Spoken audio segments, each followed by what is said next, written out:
Hey now, welcome to the travel version of Fitz's Electric Bar. Bright sunny day, I'm in San Miguel de Allende. I don't know if I'm pronouncing that right. Had a few days here and my wife and I came to Mexico for some time in Mexico City. Then a few days here. My mom always loved this city. She had a great love of art, and so for her, there's a real artistic community here.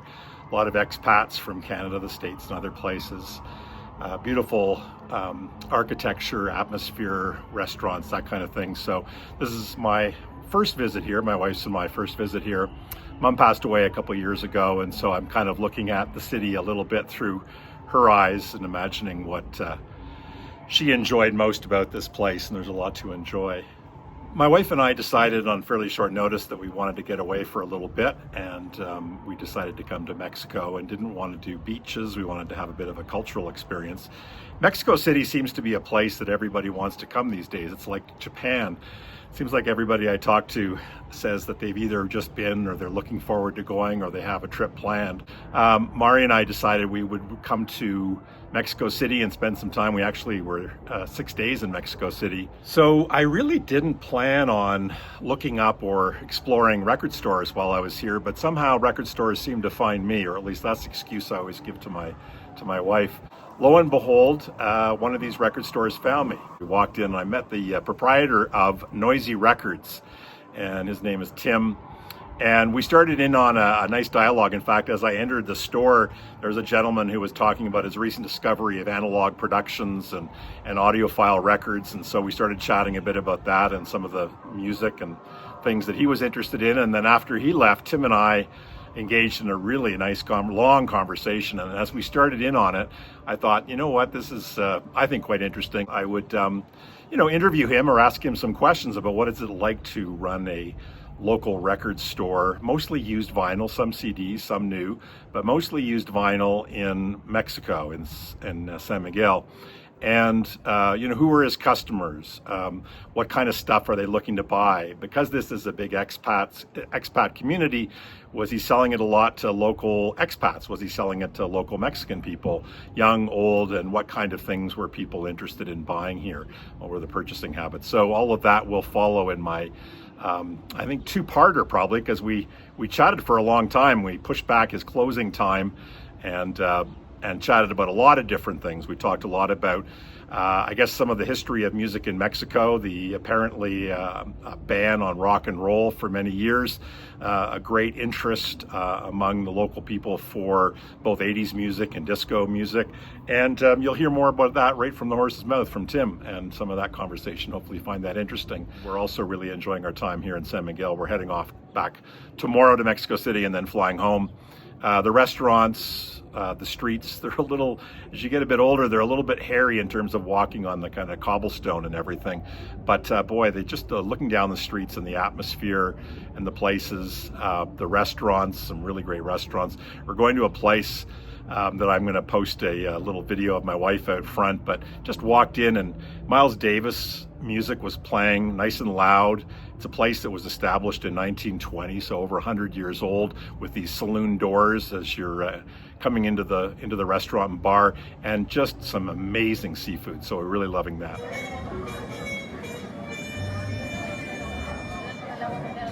And I'm going to just launch right in on part one of the interview with Tim at Noisy Records. And before I do that, I'll show you some of the records I got at Tim's shop. And I did kind of hold off. There was a lot of stuff there that I really was interested in. First of all, I went into the 50 pesos bin. So in Canadian dollars, that would run about, I don't know, $3.50. So it's almost free for America. So Bonnie and Delaney. So to Bonnie from Delaney. This record, you can see, is coming out the bottom. It's been all taped up around the outside. I don't know if you can see that. But this has obviously had a lot of plays, and I'm not expecting it to be a VG or better. But I just thought, after Rick talked about Delaney and Bonnie, I wanted to learn a little bit more and wanted to get a record, so that'll be my first foray into Delaney and Bonnie. Another one, a band that I've always loved and was shocked to find, was L'Étranger.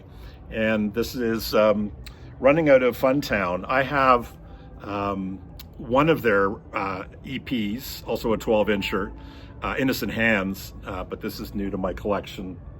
Brian from Embryonic Robot, you'll appreciate this. I know you've got that as well. I've also been kind of keeping my eye open for some John Martin. I love this album, Solid Air, so nice to have this on vinyl as well. This is a Canadian pressing. Got to come to Mexico to get a Canadian copy of John Martin's Solid Air.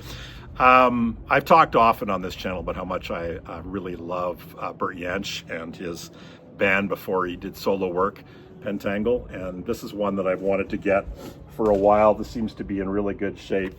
Sweet Child. One studio side and one live side. So I'm looking forward to this, to have this on vinyl finally. And then a couple Lloyd Cole 12 inches. This one, the single From the Hip extended mix, which is great, which I think was the last Lloyd Cole and the Commotions album. That's where that came from. And this is another 12-inch Lost Weekend, which I always have loved. And now for some chatting with Tim from Noisy Records. Enjoy. Carpe diem, motherfuckers.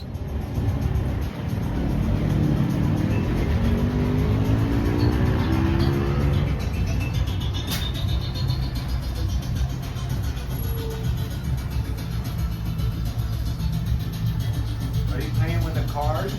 Is that okay? Of course. 76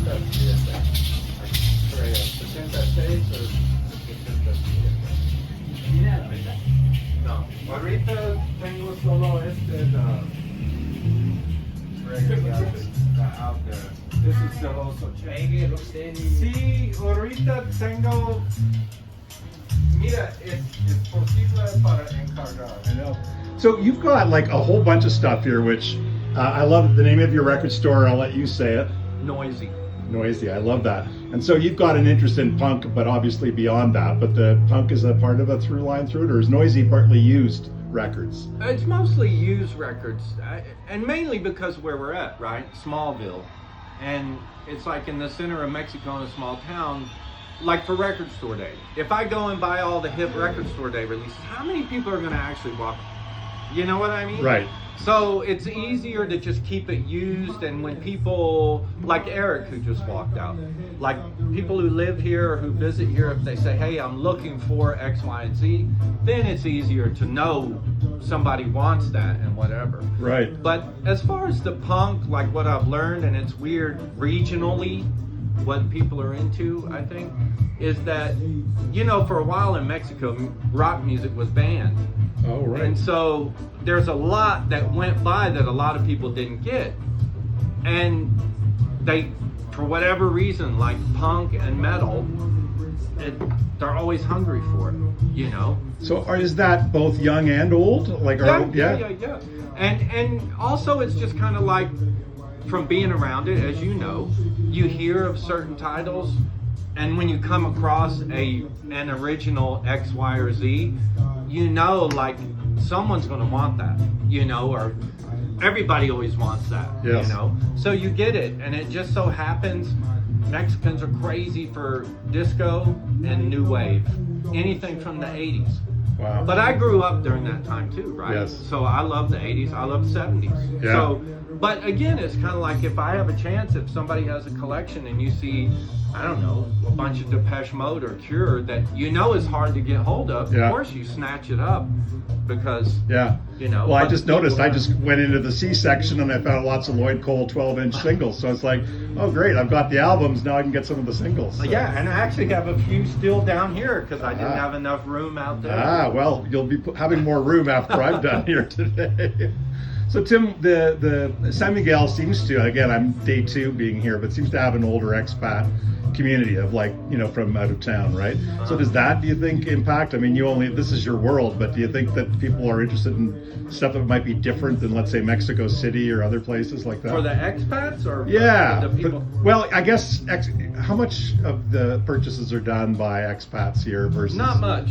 Is that right? No, we're local. And yes, and thank God that, you know, I would say a younger, younger than me and you, but there's still plenty of people like us who buy. Yeah. Well, like Eric who just passed through.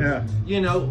During high season when there's a lot of tourists drop by and they'll buy stuff, which is great. Yeah. But when you don't have high season, what happens, right? Right. And thankfully, there's enough interest. Like I said, I think part of it plays into that, can I say, generational bit of like that gap of when everything went quiet, radio silence for a while in Mexico. And even though that's 30, 40 years ago, it still impacts, So when people can find stuff now that hasn't been that easy to come across before, they go nuts for it. Or, like, again, using Eric as an example, because you just met him too, people who want to rebuild or whatever, gives them a chance to do that, Yeah. And I try to keep things reasonable enough, because I feel like every man, locals who want to get into it or appreciate it, it should be affordable. Totally.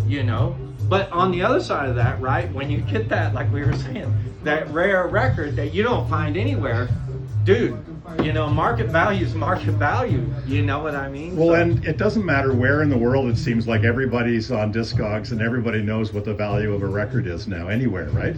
Yeah, but I think the funny thing about that, like I have guys come in, and God bless them, right? I mean, Mexicans are crazy for the Beatles. They think every Beatles record is going to set the family up for generational wealth.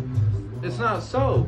And it's like, they'll come in and they'll bring, I've literally had guys come in written like with pages down where they found it on Discogs and say, look, it goes for whatever on Discogs.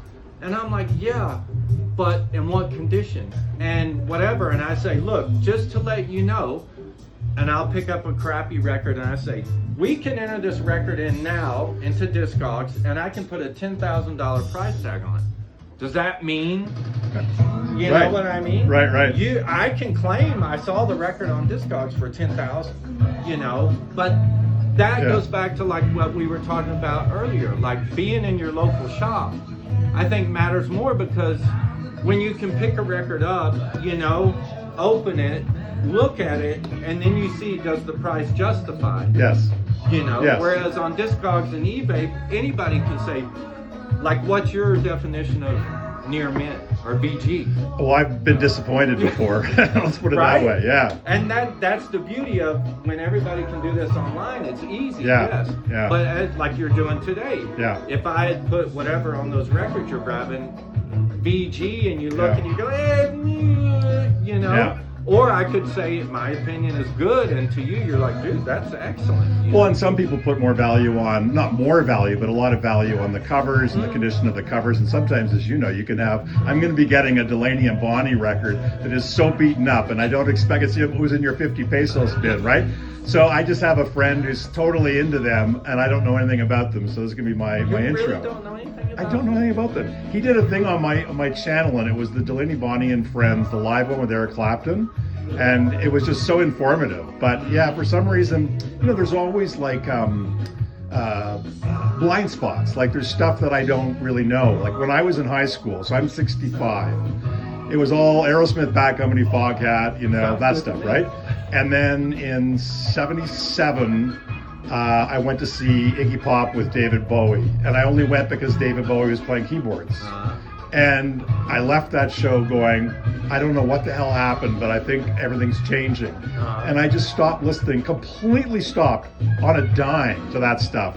And from that moment on, it was all Clash, Sex Pistols, Stranglers, and all of that. And I went punk. And then since then, I mean, I love jazz. I love finger picking. Like I love Bert Jansch. I love John Martin. I love, and I'm very eclectic in my tastes. But I'm not that interested in 70s rock and roll anymore. But I'm starting to go back on some stuff that obviously is top tier that I didn't know anything about. And Delaney and Bonnie is one of those acts that I know nothing about. And Rick, my friend, was telling me, like, these guys had such an impact along with the band on Eric Clapton to kind of go, I don't want to do this Cream stuff anymore. I want to like play singer-songwriter music. Well, that was the thing, and I'm sure your friend told you. It's so weird because I was just reading about Delaney and Bonnie and that record in particular, the live one, On the Road with Clapton or whatever it's called, that that was kind of, from what I understood, the impetus for Derek and the Dominoes. That from that tour, and they say, like, if you really want like a classic live Clapton, you can't get any better than a Delaney and Bonnie record, because they say that vibe or whatever that was captured on that, for that record on that tour, is like top shelf, you know? Yes. And so it's a weird thing when you start reading about that. And that other guy who was part of Delaney and Bonnie, can't think of his name, but he sings on the Derek and the Dominoes record. Like, I didn't know who he was. Right. Until kind of backtracking. And then I was like, wow, yes, I like this guy. And to find out that he was part of that whole clan, you know, so it is weird. Like, yeah. I mean, but I think it ties into the same thing. Like, the same thing happened to me. I had an older brother, and I don't remember what the trade was. He'd gotten a bunch of original Beatles and stuff from my uncle. And I had some, I don't know, Queen and whatever when I was a teenager, and 70s rock. And my brother was like, hey, do you want to trade? So I was like, okay. So I traded him a bunch of stuff. And I had like all this original stuff, which at the time and even now, I don't think I cared. But something clicked one day. It wasn't an Iggy Pop show, but I was just like looking and listened to it all. And I was like, how many times do I want to hear Yellow Submarine? There has to be, you know, something else. And I'd heard, thank God, the way people talk, of a place where you can trade records. So I found out where it was. I went there, I'm sure the store loved it at that time, getting all these rares, you know, first pressings. I go in, and literally I had heard of The Cure. So I was like, I gotta find this band, because I heard about these guys, check them out.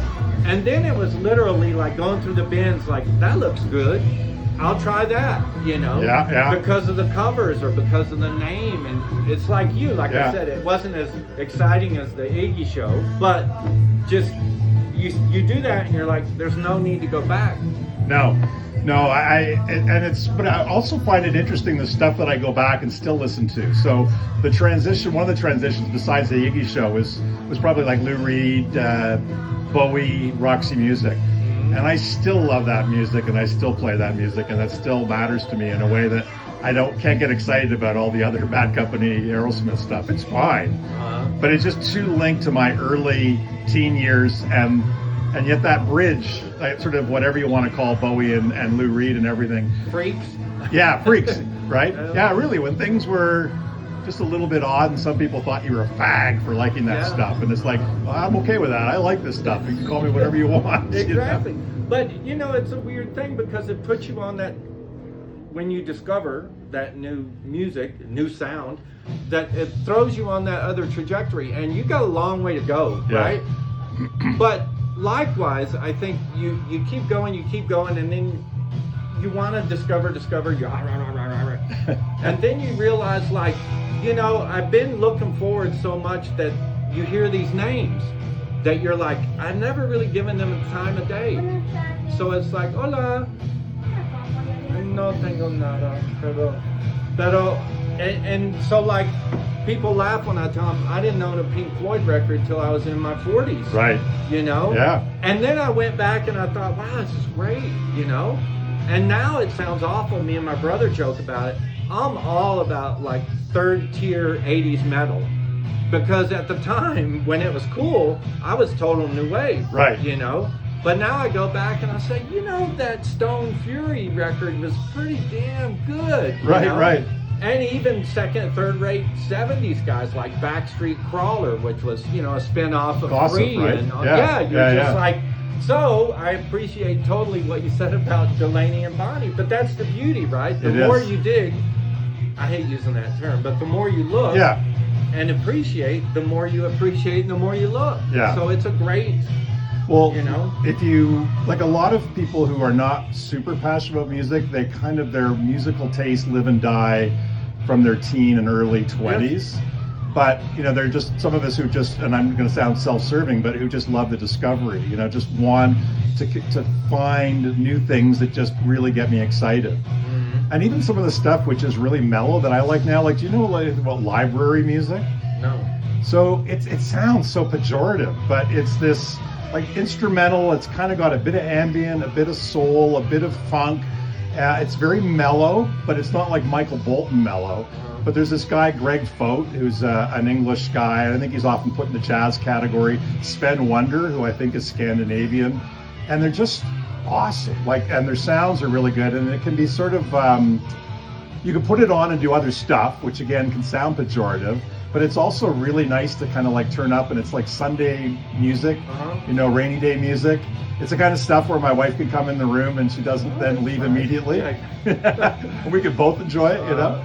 But like, that's a whole new discovery for me that I really love. I don't play as much punk as I used to, because I joke that I just don't have that sort of the anger and the angst anymore. You know, I'm kind of mellowed, so I still appreciate it. But do I put it on as much? Not so much. Yeah, but I mean that's the thing, right? As we move on, things get very dated, don't they? And they fit in at a certain time, and you can go back and like some of the Britpop stuff or 80s stuff. Sometimes it's laughable when you hear the production and the drums. Oh my God, yeah. You're just like, oh my gosh. And yeah, like you said, do you want to hear punk? I don't know. But to your point about that frame where maybe most people's music live and die, he's a big fan of Paul Weller. Oh yeah, I just saw Paul Weller recently. Oh yeah, I love Weller. The 66 tour, yeah. See, I always, my Weller, my style council. That's great. But somebody in the early 90s when Weller was having his, if you want to say comeback, he told a story which I thought was really, it's so typical. It typifies what you say, or it illustrates perfectly. He was buying an ice cream cone, a 99 flake or whatever they call it, in London. And some lady came up to him and said, oh my gosh, you're Paul Weller. Like, why did you stop? Whatever happened? And he said, he looked at the lady and he said, I never stopped. You stopped listening, you know? Which That's is true. so true. It's so true. And you know, he goes, I'm still here and you stopped listening or something. Yeah. But it's so true, you know, but it's... Well, that's the classic conundrum of an artist, right? Which is that, you know, you can keep regurgitating the same thing and give people what they want and you kind of die a slow death.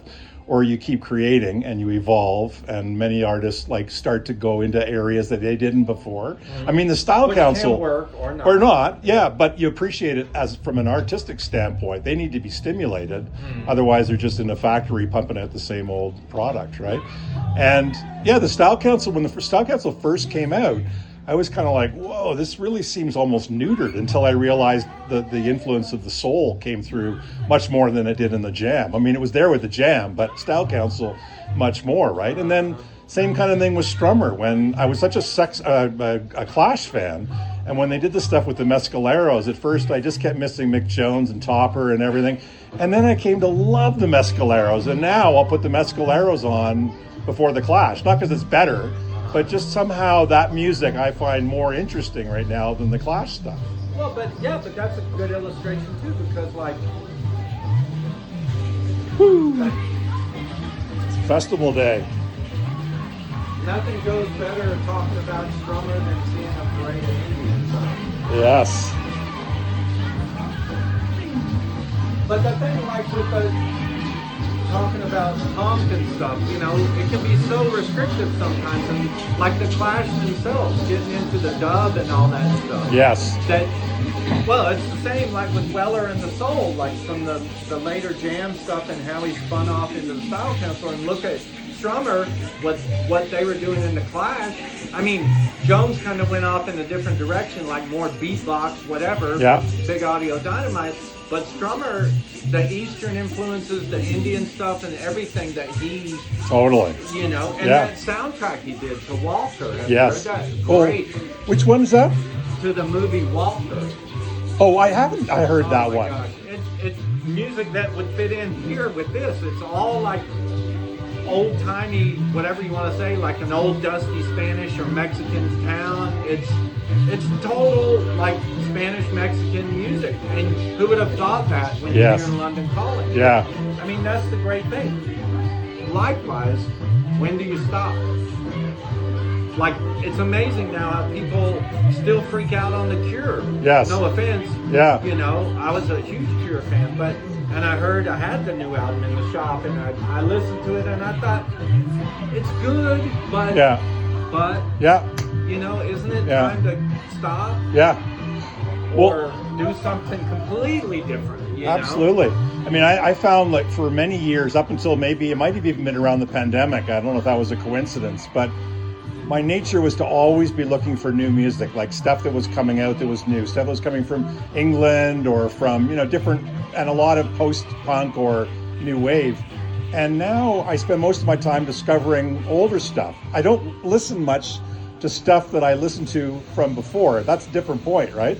It's more just like we were saying, the Delaney and Bonnie and stuff that I've heard is really good.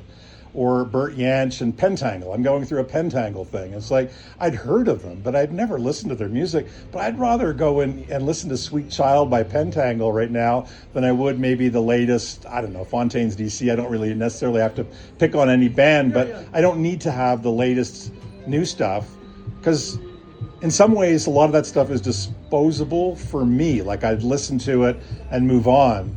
But then when I go find some of this older stuff, it actually resonates for me, and there's a lot more to discover. Again, for me, I'm not saying that's true of the music. No, yeah, but it is true of the music in a way, because if you think about it, even like what you said, the Pentangle or whatever, that it's like, there's a reason why some of these names, Delaney and Bonnie is a good example too, they never go away. You always hear them bouncing around. And I know people are quick to say, well, that's an old dude thinking your time was best. Well, sorry, kind of was, and it's like, and guys older than me who really were there when it was happening. But there's a reason why it's called classic, or it's earned that status, because it stood the test of time. Yes. And there's so much new stuff that comes out. Yeah, it's hip 2 years ago, but it doesn't have a life. Yes. And that's not saying anything bad about. Again, I'm not demeaning anyone, but I'm just throwing a name like Fortet or Floating Points. Yeah. It may be the zeitgeist now, but is that going to carry on? No. Or will it always be like, when you hear that, you say, man, that typifies 2025 so well. Yeah. And that's where it is, but it never, in 10 years' time, it's like, let's see if people are still talking about, or it gets people off. And I'm sorry, I don't think Taylor Swift, Machine Gun Kelly, or I don't even know if those are relevant today, but no one's going to give a shit. Yeah. Lizzo, and if they do, then good for them. They did it. But actually, if they're still talking about somebody from 50 years ago, then that stood the test of time. It's not just, as you say, old people liking it. Yeah. There's something of, well, why is it? What has happened? I mean, and this is going to get all like philosophical, and Matt's not saying anything. He's just sitting there quiet.